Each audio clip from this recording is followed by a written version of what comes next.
Hey guys, in this video I will show you how to turn off the blue ticks in WhatsApp. Please make sure to watch this video to the very end to avoid missing any vital information and making any mistakes in this process. In saying that, let's dive into it.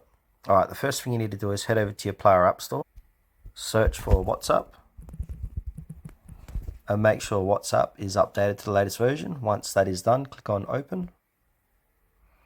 And then from here, click on the three vertical dots, top right hand corner of your screen. Click into Settings, click onto Privacy, and then where it says Read Receipts, click on toggle that off. So now the blue ticks won't appear in WhatsApp when you send messages or receive. So yeah, that's the end of this video, guys. Thanks for watching to the very end. Please consider to like this video and subscribe to our channel if you found it helpful. We really appreciate it and it helps us out a lot.